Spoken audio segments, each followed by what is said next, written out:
So one of the frustrations I had at both Thinknear and at Sense 360 was that when we were a small team, I knew every single customer. And it was a superpower to be able to be a founder who knew everything that was going on, and I could make sure to translate that into product and into our marketing, into our sales, and into our engineering.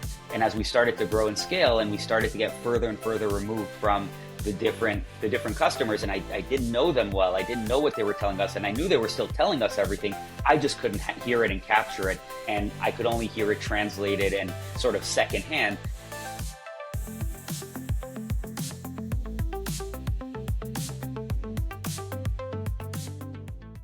I'm Zach Roseman, your host, the founder of Draftboard, and today I've got with me Eli Portnoy. Eli currently is the founder of BackEngine, a startup doing some really awesome stuff in the CS sales AI space. But he also founded two startups before that. I'll let him give the quick intro on himself. Eli, maybe just 30 seconds on your background, and then I'll start to dig into some of the earlier stuff and bring us to the point of what we're here to talk about, which is the pivots. So maybe, give us the quick intro. Yeah, thanks, Zach, and it's great to be here and great to talk to you about the pivots. Pivots are something I have a lot of experience with because I used to say, unfortunately, now I say fortunately, every business I've started has gone through a pretty significant pivot. So going back to my first VC-funded startup, Thinknear, back in 2011, completely changed what we were doing about 3 months after raising funding. And then again, my next venture, Sense 360, raised money on one concept, and then within a year we were doing something totally different. And that also happened with BackEngine. So it's something that now isn't just something that unfortunately happens. It's something that I weave into my process for building companies because I think it's actually a very healthy way to build. Right. It's interesting. You've done this now 3 times, and I came at it. This was my first time building a startup, and I came at it with a very different perspective. Like, here's the broad vision. We're going to go execute on that. And thankfully, I think I had the wherewithal to at some point say this isn't working. But I certainly didn't come in saying, oh, pivoting is an okay thing. Whereas it sounds like you learned pretty quickly, not only is it an okay thing, but maybe it's even a little bit expected. Yeah, I mean, I definitely didn't come at it that way on my first go around. Right. My first go around, I thought having a really, really buttoned up idea that I had a tremendous amount of conviction would work, and my job was to make it work no matter what. And then I very quickly realized that it's just very, very unlikely, especially in a B2B setting. It's very hard to come up with an idea that's fully thought through and understands all of the nuances of the industry. And so, like, I had an idea, I went out there, I was clearly wrong. There was no way it was going to work. And so I had no choice but to pivot. And then the next time I came in with a little bit more humility and I said, well, I think this is a good idea, but I won't really know until we start like really battle testing it. And very quickly found out that was a bad idea too. But I had more comfort. And so I pulled the trigger on the pivot a little bit faster. And then this time around, I actually told the investors, I'm like, I think there's something there, but most likely not. And you should expect that I'm going to pivot. And so it was almost like the first entire year of the venture was micro pivots that were happening almost on a daily basis until we finally got to something that I felt like, hey, this is real. And my investors were along for the ride. They knew because I knew that it was right. You had managed the expectations. Yeah, you had set the expectations, and therefore they weren't sort of surprised. But let's take a step back. So, what was your first startup? What was the basic idea? Yeah, so this was 2011. I actually the story starts in 2010. I was working at Amazon. I was a product manager, and one of the things that I was tasked with was to figure out how to price digital movies. And so Amazon at that point obviously had a very, very large... This is before Netflix and streaming became hard. This is probably around the time of Quickster when they tried to split off Quickster as a separate business, right? This was even before that. So this is when like they oh, right, that was like 2013, 2014 or something. Yeah. That's right. So Netflix was starting to do well. They are starting to do well in their pivot of the streaming. And so they were definitely starting to grow that, but it was a smaller part of their business. Amazon had a very, very young digital video offering. It was called, at that point, Amazon VOD, or Video on Demand. And it was really the Wild West. No one really knew what was going on. but Amazon had a huge movie business. They were selling lots and lots and lots of DVDs. So one of my tasks was, how do we price stuff and how do we think about selling digital movies? And so I went and I started talking to the DVD team and to all the retail teams and trying to figure out, what does pricing look like at Amazon? And I was just amazed at how sophisticated and interesting and mature that whole component was. And I Was so the I whole thought like to myself, windowing thing, like that kind of like how they window and how, or not even that? not even that, because in DVD, like as soon as you get the DVDs, you can sell them. But just in terms of being able to forecast inventory and demand and do all of these very sophisticated, basically data science tasks to be able to figure out what is the optimal price for this specific item. And it wasn't just in DVDs. I went and I talked to all the retail teams. And I thought to myself, well, this level of sophistication, there's no way anyone but a very, very large company like Amazon could build out. Why don't I try and build this out for small businesses and then license this out? And the deeper I got, the more I started to think of it like as a yield management problem, which is you have especially in like service settings and restaurants where you have a set amount of hours that you can sell or a set amount of seats that you can sell. How do you price those optimally so that you generate the most revenue for them? And we started to work on a pricing system to try and do that. Right. It's like what airlines have become experts at, right? Exactly. Yeah. Price discrimination, yield maximization. Exactly. And could we apply that to SMBs? And so that was the vision starting out. Yeah. Okay. And so you raise money, I guess a little bit of money, or you work on it a little bit yourselves. Like, how did you get started? And then what was the path to, oh wait, 3 months in, this isn't working? Not going to work. Yeah. But in general, I'm always most curious about that because I mean, Ellie, listeners may not know this, but Ellie and I have been in a sort of this like group together for the last year where we sort of meet once a month and share business challenges. And he's heard me, talk about my business, and he knows the moment. I don't know if he remembers, but like last May when I was like, when is it time to start thinking about that maybe you need to pivot? So I'm always curious of that moment and like what triggered it. Yeah, so we raised about $1.5 million. We joined Techstars in New York, and I started to go out and sell, and my co-founder started to go out and build the system. And we start building the system, and we start seeing how it's going to work, and what are the different things that we need to build out. And as we get deeper and deeper into the idea, we realize, okay, so you can't just change the pricing for a restaurant or a hair salon, because especially in a restaurant, people go into the restaurant without knowing the pricing, and so it's very hard to get people to come into the restaurant, which is what you're trying to do in yield management, ahead of time. And so we needed to find a way to distribute these price changes. So we thought, okay, let's turn them into coupons or discounts, and let's use ad networks to send these to people nearby. And so we started to build that whole system. And I went out and I basically sold the first 300 restaurants on the idea of me and our COO, a guy named David Tannenbaum. And we went to these 300 restaurants. We said, we'll build this system. We'll give it to you for free for the first few months. Let's see how it works. And it didn't work at all. And it wasn't because the tech wasn't working, but because there were so many different variables that had to be perfectly aligned. A customer had to see that we had a discount through a mobile ad, because that's how we started distributing them. And we had to make sure that the ad tech that we were using was tight enough that it would be someone very close by to that business. They needed to click into it. Early days of like geofencing. Exactly. And we'll get to that in a second.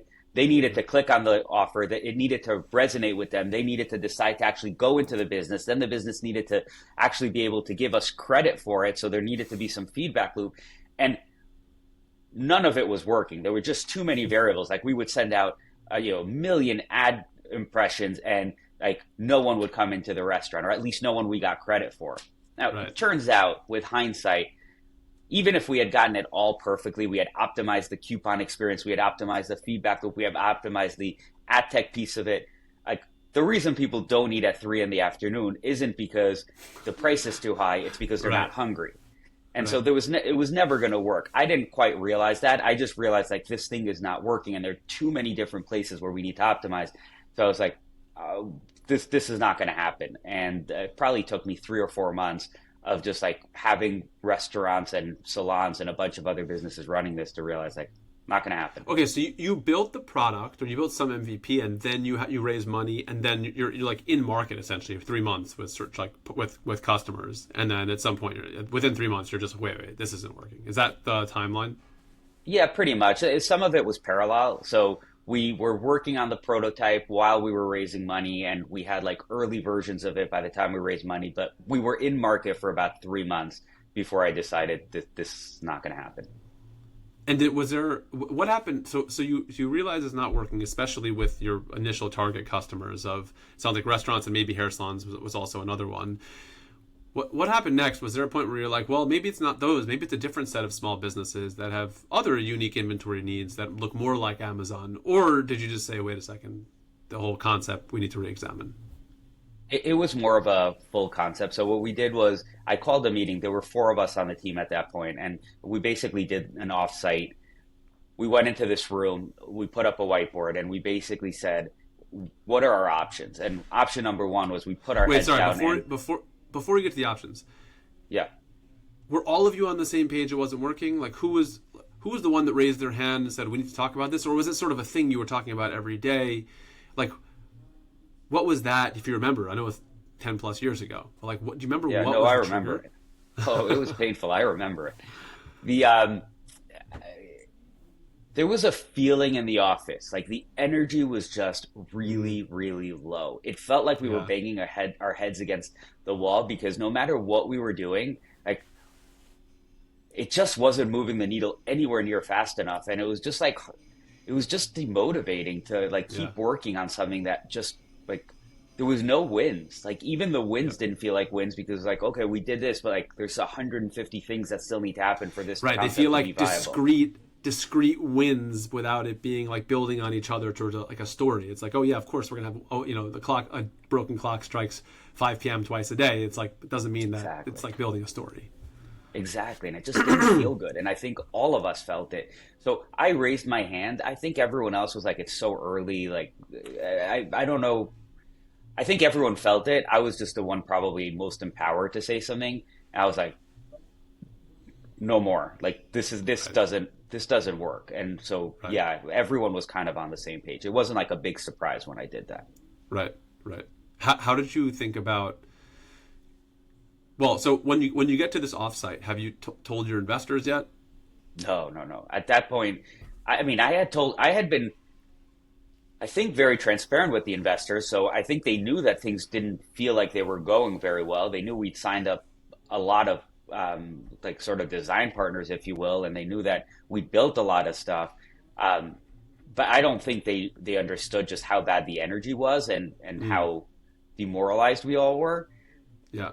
But I didn't have a plan, so I couldn't really go to investors yet, and I didn't Yeah. want to like make a hard decision without the team. So the point of the offsite was, do we give back the money? Do we keep working on this, or do we pivot into something else? Okay. Got it. Yeah. It's like the eternal question. Yeah, Okay. basically, So and I didn't want to make that decision alone. yeah, and the four of you. So are you all four co-founders, or what's the setup? It was two co-founders, so myself and our CTO, and then we had the COO David Tannenbaum and one engineer Michael Lee. Okay, got it. But did it feel like, despite probably equity differences, like you're all, it's like a four-person leadership, like you guys are all in this together, or was it like you and your co-founder had to make the ultimate decision? Yeah, I mean we were co-founders, so ultimately it like the responsibility was ours, but it just at that point we were such a small team and we were all in it together, and I Right, felt like to make such a big decision, both wanted their input, but I also wanted them to have a say in what we did. right. Okay, so sorry, I took you off track. So now let's go back. So you No, go to this offsite. So you raise your hand and say, guys, this isn't working. Let's just go away for a couple of days and talk about what to do next. I have some version of that. exactly. And we're whiteboarding those three different options, and I was already convinced that I was not okay with just keeping going. I didn't think anyone else was, but I wanted to make that point very clear. So I wrote Right, out all of the things that needed to happen for us to get to success. So it's like we have to optimize this, we have to do this, we have to do this, this has to work, this has to work, this has to work. I'm like, we can bang our heads on this for 4 years and not get there. I don't think we should do this. So that's option one. Option number two, oh, go ahead, sorry. I didn't want to interrupt you, but I was going to say, again, I have a parallel to mine, which was like there are certain things in what you were doing that were completely out of your control. Like people don't eat at 3 p.m. They're not looking for a restaurant. And it's like no matter how much you optimize the targeting or the ad spend or the attribution or who knows what, people are walking around with their phone out, amenable to an ad telling them to eat at the restaurant 60 feet away at 3 p.m. And so it's almost irrelevant, or it is irrelevant. Yeah. It completely is. And that's the thing. Like with hindsight now, I could have spent 10 years on that idea, raised $100 million, built a huge team. Like we weren't going to solve it. It was an unsolvable problem at that. And so, yeah, in retrospect, it was an easy decision. In the moment, it doesn't feel so easy because it's just like, well, if I build this one more thing, and what if like we try this thing? And so, Totally. I was glad that so do you feel vindicated somehow? I mean, I'm making a presumption here, but maybe you'll tell me I'm wrong. That no one else has figured it out since in the last 12 years. Like I think Waze tried to start, suggesting places to stop along the way, and like there was an ad network model, but I'm not even sure they do that anymore because I assume it didn't work well. But does it feel a little vindicating to be like, oh, we did it for 3 months and realized it didn't work, and it's kind of nice to know that like we weren't like totally crazy to stop doing it? I guess to some degree, the flip side of it is it also means that I came up with an idea that was so bad that it never had any chance of working. So some vindication, but also a lot of humility that like, man, that was a bad idea. Okay, so you put that on the board and you cross it out very quickly.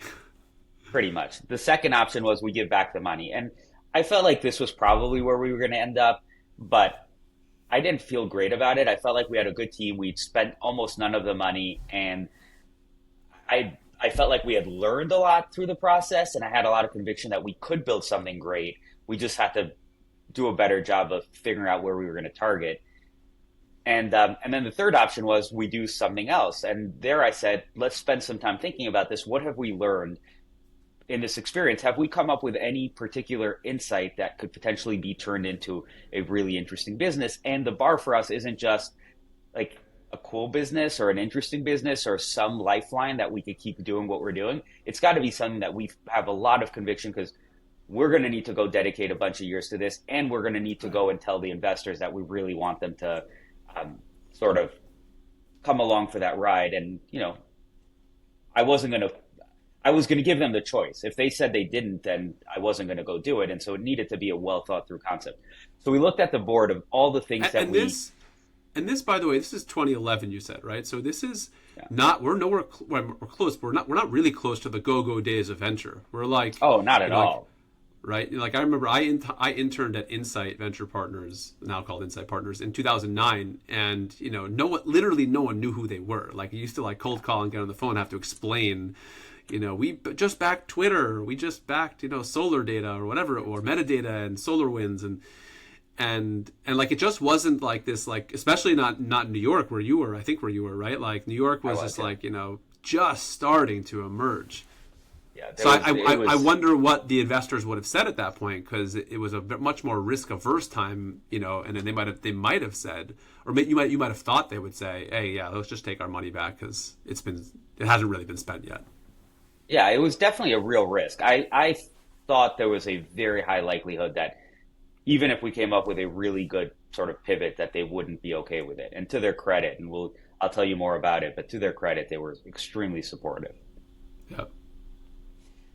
So we look at the board and we see all the things that weren't working or that we needed to get to work. And the one that really kept gnawing at me was the very, very first one, which was, in order to get the coupons or the discounts in people's hands, we had partnered with 3 or 4 different mobile ad networks. Now, mobile had just become a thing. Like the iPhone came out, what was it, like 2009? 07, but the App Store didn't come out till 08. And the GPS didn't come out till like 09. And so location-based ad everyone was talking about it. Everyone was talking about it. This is like pre-Foursquare even, or around the same time as Foursquare. Like it's no, Foursquare was like a big deal at that point. It was like it was probably at its peak where it still was a small company, but it was like the big thing everyone was talking about. Right. I remember Solo Mo, right? It was like what was it? It was like Exactly. social, local, mobile. Local, mobile. Yeah, exactly. So lots and lots of people talking about it. And so we thought we'd just partner with these mobile ad networks and we'd be able to like target ads right next to the business. And we found out very quickly that that was not the case at all. We ran a bunch of ad campaigns, and one of the big problems we had was that the ads were being shown. We would target Manhattan, and they were being shown in upstate New York. Things were just like the technology was not working, and that made it really hard to get local ads to people nearby to go into a restaurant. But it seemed like a big opportunity for us because it felt so obvious that location based ads were going to be an important component of the mobile monetization stack. And we partnered with the biggest mobile ad networks, and none of them could do it well. And we Right. started to dig into why, and we kind of realized that they were all coming from the online ad space. They all had worked at some online ad network, and they basically said, "Oh, mobile's this big thing. Usage is exploding. Let's go build an ad network for mobile." And they basically tried to port what they'd learned from the online world to the mobile world. And to us, mobile represented a fundamentally different type of ad unit. It's portable, it's mobile, it's it's deeply personal, and it has a GPS built into it. And so we one of the ideas, or the idea that came out of our working session, was why don't we actually build the ad tech infrastructure to allow advertisers to target ads based on location with hyper granularity. And that's what came out of that meeting, and that's what we decided to go pitch investors. Or we decided to actually do a month of work to really Okay. validate the idea, and then go How for did it. you validate it? Or a So bunch of so things. you're So by the way. So it's actually before I get to that. So at this point you're off the other deal. What the original idea? Do you tell your design partners or the 300 restaurants, like, do you communicate with them, or do you just sort of like, are they in a holding pattern, just sort of waiting to hear from you? well, the tech was working. I guess it wasn't really working because it wasn't sending them anything, and we weren't charging them. So we kind of let it run on autopilot for the Got it. month while we were validating. Um, and so yeah, it was almost like everything's in a holding pattern. We're not turning anything off, but Right. we're not going to spend more time on it. Yep. Okay. And so then you start to do some validation, and what did that consist of?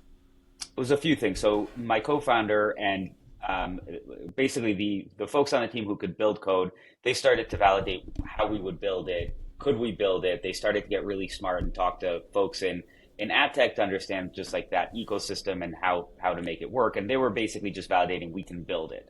And on my side and with David, we started to validate the market. So we started to understand how we would get access to impressions, where we would get access to these ad units, started to get much smarter about the sort of industry and the ecosystem, and we started to validate with potential advertisers that if we could build it and we could deliver it at a high quality level, that they would be interested in it. And so that we both had a month on the engineering side and on the business side to validate that the idea had legs. Got it. Okay, so a month goes by. In the meantime, have you told your investors? No, not yet. Not yet. We're Okay, so waiting. We're waiting to have a little more information. okay, so after this month, you feel like you do, and that's when you sort of break the news to them, or bring them in, or even later. No, so as soon as it actually didn't even take us the full month. About 2 or 3 weeks in, we are like, this is actually huge. This is Right. not just big, this is huge. And the more we dig in, the more we realize like, doing location is an obvious no-brainer. Like there's a ton of market demand. We know how to build it. And by the way, we have some really deep insights into how to build it in a way that will make this work, where the incumbents are going to have a very, very tough time transitioning to this model for a whole bunch of technical reasons. And so we have a lot of conviction. I put together a deck explaining both why the initial idea is not working and why we don't think it makes sense to spend more time on it, what we learned and how that directly led to this insight and what we want to build, and all of the reasons why I think it's an important thing to go build. And I go to investors, I go to our lead investor, and I basically show them um, our thinking and highlight this for them and to their credit. And I told them the choice is we can't work on this anymore. We don't have conviction. The choice is do you let us go work on this, or do you want your money back and we'll give it back to you.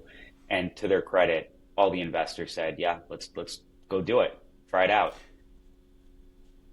Wait, I wanna just drill in on that Yeah, a keep second. go. So Yeah, you're how old at this point? I'm 30, no, 28, 29, something like that. Okay, so you got some years of experience, 5 years experience under your belt, but someone's given you $1.5 million, and now you're going to them 3 months later and saying, "Hey, what we thought was going to work didn't work, and I want to do something else different." What was going through your head before that meeting? Were you nervous? Were you confident? Did you have a good sense of how it would end, or were you kind of like, I have no idea? I was confident that I was doing the right thing. I Right. knew that the worst thing I could do was to spend more of their money and more of our time on the initial concept. I was not confident at all about how they would respond, and I was pretty nervous because I had taken a big risk personally starting the company, and I knew everyone around me, all like my co-founder of the team, we'd all taken a big risk, and I really thought the investors would say, "No, this is not what we funded. Let's just give the Mm. money back." Um, and I also was nervous because I thought we had a really, really good insight that we landed on, and I was excited about it. And so I really wanted them to be okay with it, but I didn't want to take their money and spend it on something that they were not comfortable with. So I was nervous. It was I flew out to New York. I was living in Los Angeles at that point, and I flew out to New York to meet back with the investors, and it was a nerve-wracking few days until I had that meeting. And did they push back at first in the meeting at all? No, no. To their credit, they took it very seriously. There was no the message they gave back was, "We invested in you, not in the idea. Right. We're happy that you're being honest with yourself that this isn't going to work, and that you're not sort of pushing down a path, pushing down a path that's not going to work." And they seemed to appreciate the amount of work we had done to validate the idea before we went to them. That's awesome. Um, okay, and so what happened after that? So you decide to pivot. What's the sort of? I think there's a happy ending to the story, right? Like there was ended up in a sale of the company at some point. But what was that trajectory like? And I want to make sure we have time for the second startup. Yeah. So, but yeah, what was that? What was that? I guess it's a high point when they tell you, yes, we're in favor, and you're like, yes, we get to pursue this idea that we really believe in, and we know we're not going to work on something we don't believe in, and we don't have to give the money back. And was it sort of like up and to the right from there, or was it like, I guess well, that's probably a stupid thing to say. There's probably lots of standard startup struggles afterwards. Yeah, but I think the biggest lesson in all of it was just how different the energy was from that moment on. So if I contrast the energy before the pivot, it was a really hard, difficult business. It was hard to get up in the morning, hard to get to work. Like I love the people I was working with, but like I think we all felt like we are working on something that is hard. And the moment we went into the pivot and we were all in, it was just a completely different energy. It just felt Right. different. And that to me the lesson is like startups are really, really hard for lots and lots of reasons, but most of the time if you're working on the right thing or the wrong thing. It feels different. It like everything is easier. I mentioned like how we were working on stuff and it didn't matter, like the wins were tiny and weren't moving the needles, whereas as soon as we went into the pivot, everything we did felt like it was just working because we had tailwinds. We were focused on the right thing. And that's not to say that everything was like up and to the right and we figured it out and it was just a matter of like putting it out there and it worked. Like we had to figure out the messaging and the branding, the positioning. The product was really hard to build. There were lots of open questions, lots of decisions along the way, but it all felt good. It all felt good. So we come out of that meeting, we basically give ourselves 6 months to build this new product. There was a lot of infrastructure that we had to go build. Um, John and Michael basically go and build it, and they heads down going out and doing it. And on my side with David, we start trying to like figure out how we're going to go sell this thing. We start putting together a sales deck. We start talking to a bunch. We start trying to pre-sell it. We start trying to figure out how to meet with the agencies and meet with the different potential buyers. And we do this for about 6 months. 6 months in, we're ready. The product is ready, and we've done 6 months of pre-selling. And I thought, I'm going to time this perfectly that the moment the product is ready, we're going to have the a bunch of business. And it didn't quite work out that way. That first month was super scary because we had all these people that we thought were interested, but like no one was coming in and buying. And so we've got this month where like, well, the product is built, like we just went through this pivot. You told us this was going to work. Where is everything? Nothing is there. I actually remember I had the first board meeting once the product was ready. I was like, maybe I need to step down as the CEO. And I offered to the board to step Wow. down because I'm like, I just made us go through this pivot. We have no revenue, none. They fortunately told me like, just chill. It's been a month of you like having this product ready. The next day, I'm not kidding, the next day, BlackBerry came in with a $150,000 IO. This is how long ago this was, that BlackBerry was actually a really big company at that point. And the next day, the day after that, Reebok came in with a $50,000 IO. And basically from that point on, the next month was just every single day a new IO coming. We went from zero revenue to about 100 and something thousand dollars that first month. And then the next month was bigger and the next month was bigger. And this company called Telenav was watching what was happening. And we had been talking about different things and they reached out and said, let's do a BD deal. We want to buy some ads from you. They start buying those ads. They see like how great it's working and all of it. And they reach out and they say, actually, we want to buy you. And so basically about 7 or 8 months post pivot, we were in an acquisition conversation, and a couple of months later we were acquired. And the whole thing from beginning to end was about 18 or 19 months. Wow. So like 12 months pretty much from when you say this isn't working, you're acquired. No, it was like 9 months. Nine It was months. like it was like 6 months of like working on the product, and then about 3 months of revenue. And that's when the conversation Right. started. And then for it to be completed, it was probably, I don't know, like another Eight two weeks, something months. like that. So yeah, Yeah. something like it was a very, very, very short time frame. Wow. What a whirlwind. That It was that is crazy. wild. It was, Wow. Well, yeah, okay. And in another conversation, I would like to explore more of what that process was like. But there's other podcasts like Acquire that can talk about your acquisition. So then at some point you decide to start what became Sense 360, right?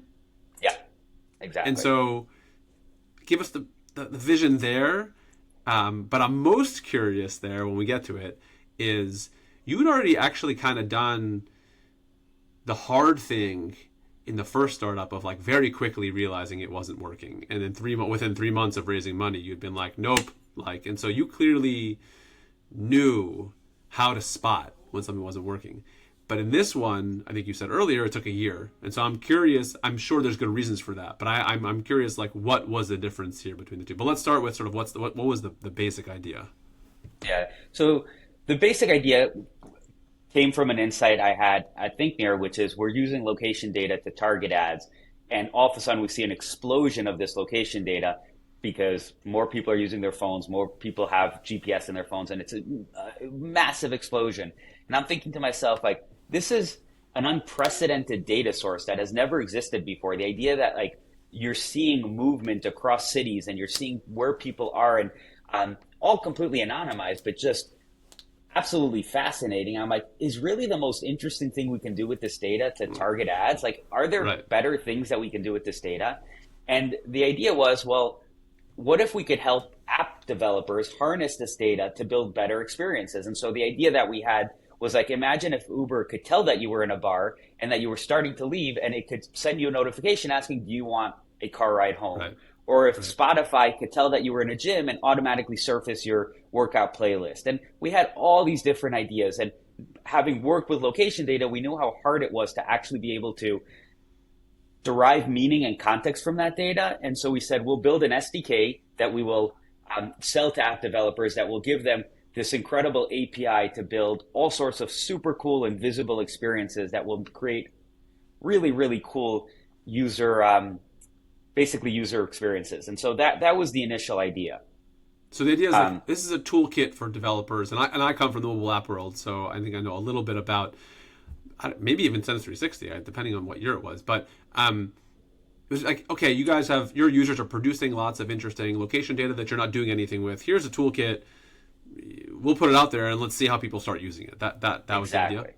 Exactly. And so we thought of it as like Twilio for sensor data. Right. Right. And we basically went out and we built it, and then we started to do a whole bunch of hackathons, which was a whole other story, but like that was tough. Like all nighters all the time, trying to get people to build stuff on it. And So you would host hackathons as like a way to get developers to build on top of your SDK or integrate your exactly, SDK or do something with it. Oh, interesting. exactly. And we started trying to go to bigger companies, and we'd come up with like all sorts of cool ideas for what they could do with it. Um, I think to answer the question you asked earlier, like why did it take a year to basically pivot versus at Thinknear where it was 3 months? I think the idea was so unworkable at Thinknear that it was like slapping me in the face every single day that this is not going to work. Like it didn't take a lot of self-reflection to come to that conclusion. I was lucky in that sense that it was such a bad idea that it just wasn't going to work. Whereas with Sense 360, it was easier to convince ourselves that there was a business there. And there were more proof points that it might potentially work. And if we did this or we did that, that we could potentially get there. So we'd go into a hackathon and we'd get, 7, 8 different apps built on top of our tech, and people were coming up with creative ideas. And at this point, are your customers, are the app developers, are they paying for you are they paying you for the SDK? Like, how are you monetizing, No, or are you not monetizing at all?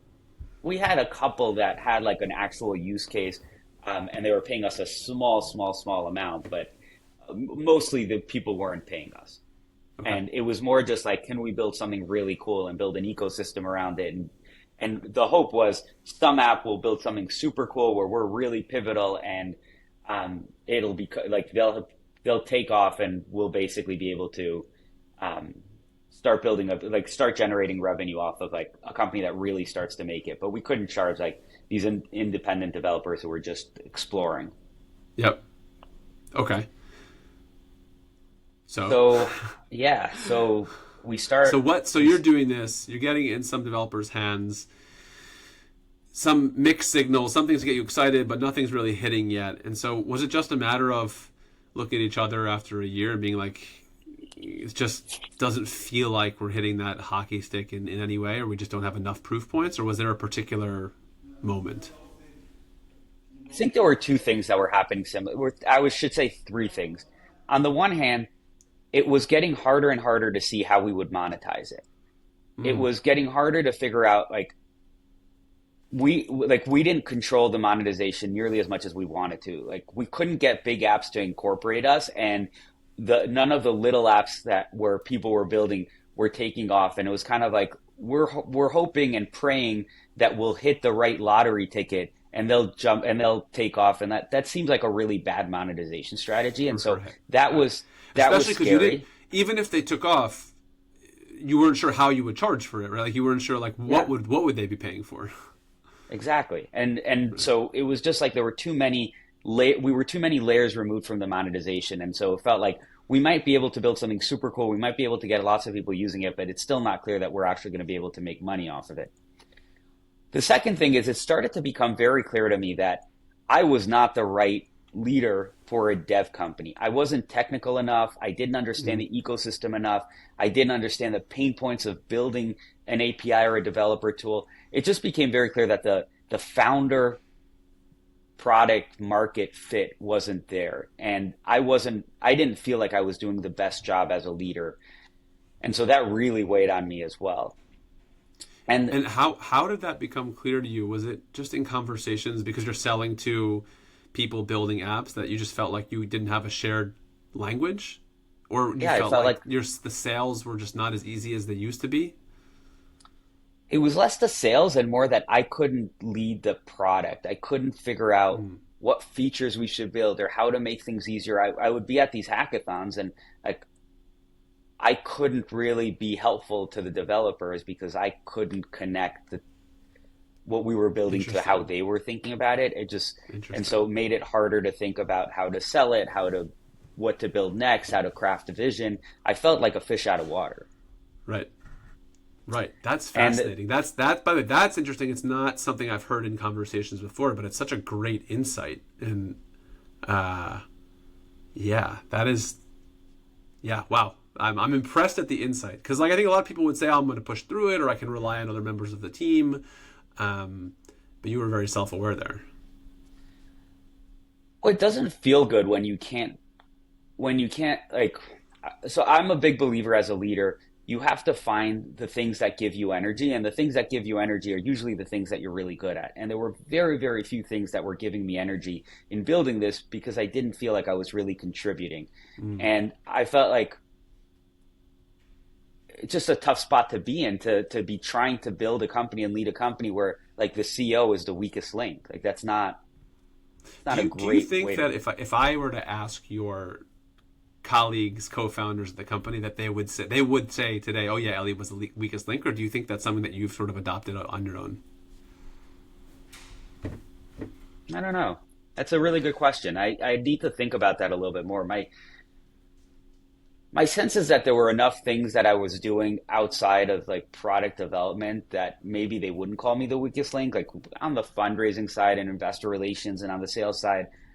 But at least based on the previous experience I had at Thinknear, I felt like I was operating at a dramatically lower level. And I Right. think if you ask I them, guess was he not. helpful on the product side, they would say no. Right. Right. But I guess that what I'm getting at is I think leaders are again good leaders tend to be very hard on themselves, and because you set a very high bar for yourself, so it kind of is natural to think, well, am I keeping up with what I should be doing? But I do think there's you know best, and there's obviously an element of truth that like you felt like you weren't doing what needed to be done for the business, right? And you couldn't do what needed to be done for the business.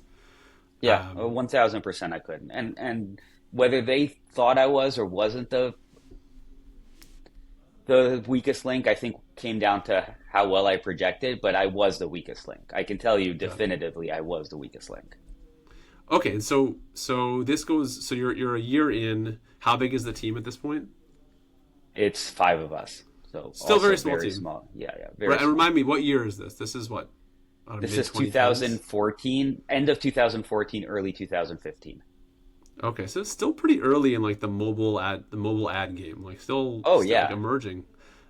very much Okay, so. and so I don't want to repeat every question, but like what happens? Investors, team, like what's the trigger? Walk me through like that process, and was it more difficult or easier or different? How was it different this time?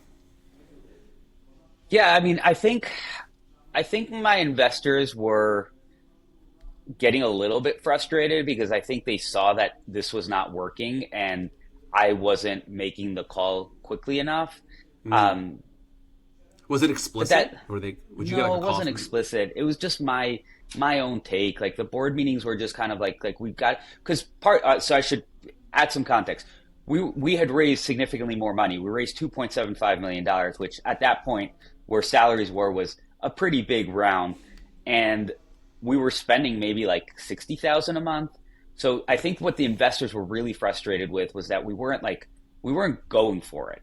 And it's like Mm, we're in this business to go for it. Like, why are you so hesitant? And I was hesitant because I didn't feel like we had the right idea. So I didn't know why I would bring on more people. I didn't need more people. I needed to validate the idea. And I think that's the crux of where the frustration was. It's like we funded this idea and you're not willing to go for it.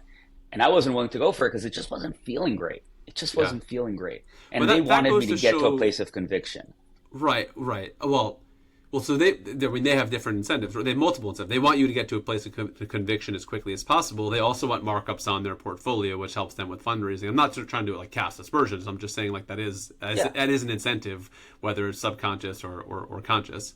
Um, and so you're reasonably like, well, this is something that I'm choosing to spend my life on every day. I'm going to have to wake up and work on this. Like, do I feel confident enough to keep investing in it and hiring people up away from other places where they're working, and if it doesn't work out in a month and decide to change direction, all of a sudden I've disrupted their lives. Like that's a lot of pressure, and so I totally Yeah. get No. your desire And I was a to be sure. fiduciary. I didn't want to just Right, burn money.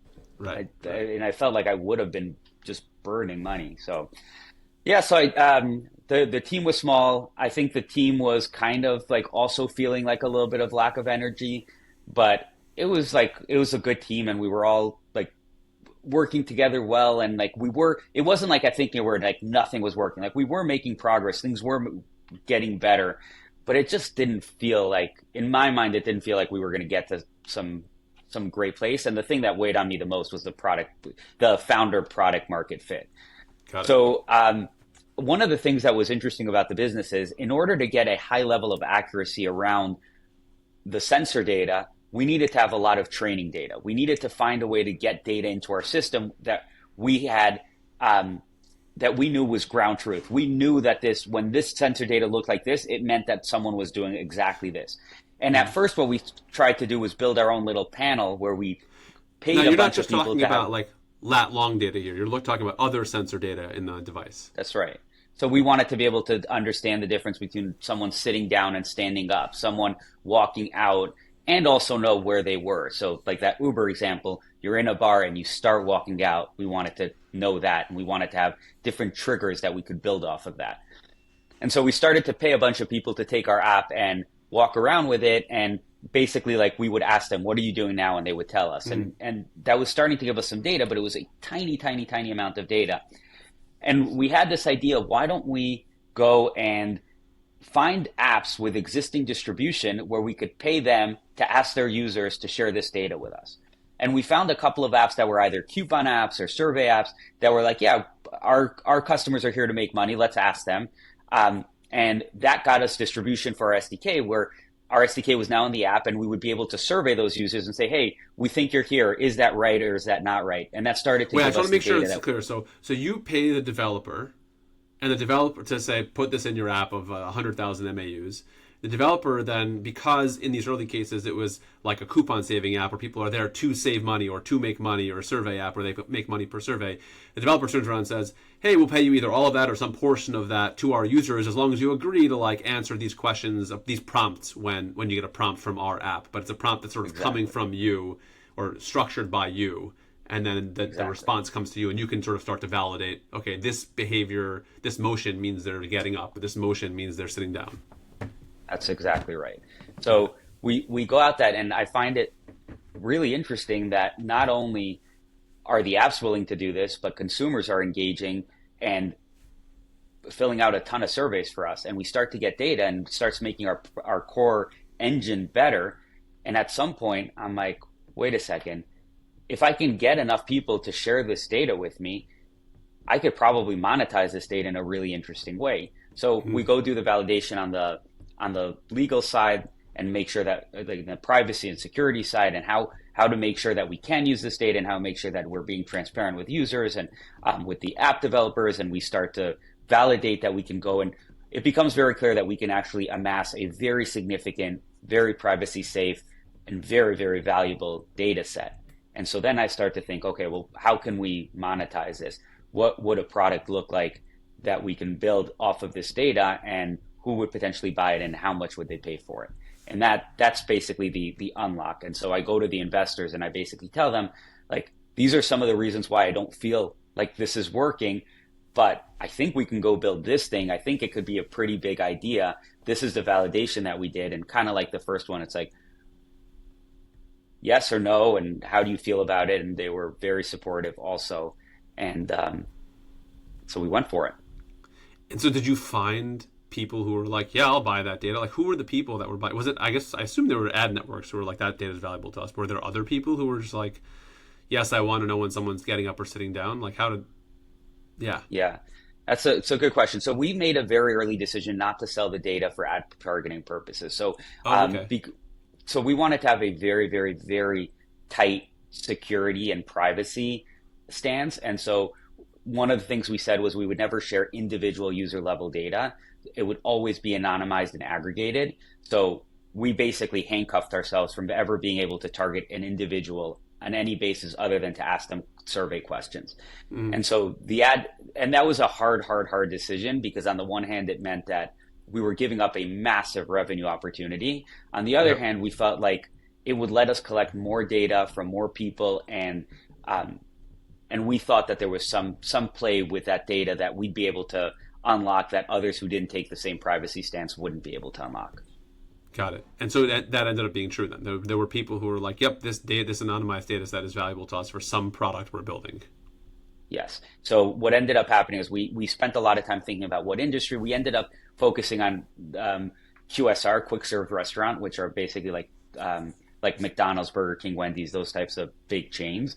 And we started to build a dashboard where they could look instantly and see, how many times do people come to us versus to our competitors? How often are they actually in market eating fast food? How often, what happens when it rains? Do more people come out? Do less people come out? What's the ideal radius? Like, how far are people actually willing to go? We were able to answer in real time all these different questions that were very, very important and strategic and impacted their marketing, their new store development, their products mix, and also we were able to start diagnosing whenever there were issues for them. Like, hey, we're starting to see weakness here. Why? And we could say, oh, it's this competitor that's emerging, or this group of customers that's no longer coming. And so we started to build that into a product and into a series of dashboards that we sold into restaurants at first. And so just again to get the product, so I understand it. So you would anonymize a whole bunch of user data, and then you could say, okay, we know that 1,000 people entered this McDonald's on this particular corner on this Friday, the first Friday of this month, and then the subsequent first Fridays of the next 3 months, it declined by 10% each month. And so you might say that might be a flag for the restaurant, that like, hey, something's going on Fridays at your restaurant. You've really lost traffic. Maybe someone else, and then they would be like, oh, did someone on the next block, our competitor, start to do a promotion or something else? But is that the kind of way to think about what they were getting? Exactly. Exactly. Yeah. And I'll give you like a very concrete example. So one of the first things I looked at in the data, it was in July, and every 7-Eleven, basically July 11th, the chain 7-Eleven runs a promotion where they give free Slurpees to people. Right. And so I looked at the data to see what does it look like for 7-Eleven and for all of their competitors on July 10th, July 11th, July 12th, and then what happens after the promotion. Do people come back or not? And I just did it for myself to see, like, could we answer these types of questions? And it was so interesting, the data. First of all, there was massive spike of traffic, and it drained traffic from a bunch of other places, and people actually came back at a higher rate after. And so we had all this really interesting data, and it was like, wow, there's so many interesting things that we can answer from this. We can Right. see things that no one else can see, because the way most businesses answer that type of question is they survey people. And so they survey 100 people and ask them, like, how many times in the last year have you been to McDonald's or 7-Eleven? No one remembers. Yeah. You're dealing with a tiny amount of data. You can't slice it, and you have like only what you asked. Whereas what we were doing was real time. It was at massive scale. It was super accurate, and you could cut it and slice it and ask questions that you couldn't ask in any other way. And so that ended up being the product that we went to market with. It makes me think of two things. The first is, again, because I was in the app world, we owned a portfolio of 100 apps at my last company, Mosaic. And there was a time in 2018, 2019 when all the rage was like, we had data, like location data companies, like I think LiveRamp was one of them. And like, I'm sure there were others, maybe even Sense 360. I'm not even sure. They're coming to us and saying, we'll pay you X number of dollars per DAU for if you implement our SDK. And like real money. And we had this really like fascinating discussion internally about like, okay, this is like hundreds of thousands or potentially millions of dollars a year, because we had a lot of users. And then I think we started testing in one small app because they're like, we're not sure we feel about it. Let's see what happens. And then like the next month, Apple was just like, nope, no one can include those SDKs in the apps anymore, because they got some bad press for allowing it in. I don't know if you guys had already sold by that point or if that was relevant to you, but I remember it just being such a big thing in the world, because location data all of a sudden started being this thing that like you had that insight early, it was going to be huge. And then all of a sudden it was huge, and people were like, wait, how do we deal with this? Yeah. Well, that comes back to the security and the privacy decisions that we made early on, because we were not going to do anything at the individual level, because we were going to be transparent about what we were collecting, how we were collecting it, because we were not sharing it with external parties in any way other than like through dashboards and big aggregated settings. Our privacy stance actually saved us. So when all of that was happening, there was actually this New York Times article, like big expose that came out, and they actually referenced, they're like, there's all this bad things happening, but some companies are self-regulating and doing it well, and they highlighted us. And like, I actually think that early decision saved us. And as all of this was going on, we were actually still able to work within the Apple ecosystem, within the Android ecosystem. And then when we were acquired, which we can get to later, that was a big part of the diligence, is like, are we okay buying this, and like because they were probably like, "Are you one of the good guys, or are you they're the not?" bad guys. Yeah. Right. That's that. The other thing that makes me think of is this was a time of the explosion of alternative data, also for investing purposes. I don't know if you guys played in that, but a friend of mine started Unroll Me, which helped you like block promotional emails. Maybe you know him, Jojo, but coming through email, and they had an amazing product that like just every marketing email that you got would just disappear, poof, because you would like give it access to your Gmail, and then them and others were starting to say, hey, you know what? We can actually, since we have access to people's emails, we can start to know, okay, is Seamless or Grubhub, or this is mostly before DoorDash or Uber Eats, are they growing in a particular zip code? Or is one taking share from the other? Because we can see the receipts coming into the emails, and like companies like DoorDash would want to know how they're doing in a particular zip code. But hey, you know what? If it's a public market investor that wants to know is Seamless doing well in X zip code, they can also buy that data. And I remember there just being this proliferation of sort of non-traditional data sources. And it sounds like, I don't know if you did or didn't, but it sounds like you guys sort of fell into that. Like, oh my God, there's this location data that's new. Similarly, people would take satellite images of the petroleum, the oil storage tanks rigs, to see where the shadows were, and then calculate how full the tanks were in order to figure out, like low gas, high gas, and then, short or long different stocks. Yeah, that was a big question that we had internally. Like, do we find a way to operate in the Wall Street? And we experimented, we tried, and what we found was that it was such a different business. What they were trying to do was so fundamentally different than our customers were, and it was starting to get noisy that we just decided to focus on our core corporate customers, because we would never sell our data. Like, we just wouldn't sell our data. Like, we would sell dashboards, part of that privacy stance, and what Wall Street really wanted was just a feed of data so that they could go do all their manipulation. So it didn't end up working out for us, but it was definitely something that we spent a lot of time on. Yeah, and then conversations with people afterwards, it became clear to me what they would tell me is the market opportunity in that space seems really attractive, but it's really not as big as you think it is. And there's only a handful of firms that actually like can operate at the level of data, like quantitative analysis necessary to actually do something with that data, let alone all the regulatory and public relations headaches that ended up coming from that space. Yeah. It's an interesting industry. It's like the reverse of scale dynamics. The more you sell the data, the less it's worth. Yeah. So you make this pivot. Investors again are on board. Let me ask one. Go back to that for a second. You said you had felt before, and I know we're running low on time, but you felt before that they were. You just had like a vibe that they weren't so thrilled because they wanted you to find product market fit or push the gas pedal or something. When you pivoted, did you feel like a sigh of relief from them? Like what was it like a sigh of relief, or was it like, great, finally, like you're moving in a different direction, or was it like what was it? Do you remember what the feeling was from them? Yeah, I don't think I framed it quite as it wasn't so crystal clear that we were doing a pivot. It was more like, we're collecting this data and we think we can monetize it while this thing isn't working so well. And then we started to monetize, and then we were like, okay, now we're going to get rid of it. So it wasn't quite as stark as at Thinknear, and so it wasn't that much of a sigh of relief. Right, you still had the SDK. You were distributing the SDK. It was almost like you're changing our go-to-market strategy, or we're changing our monetization strategy.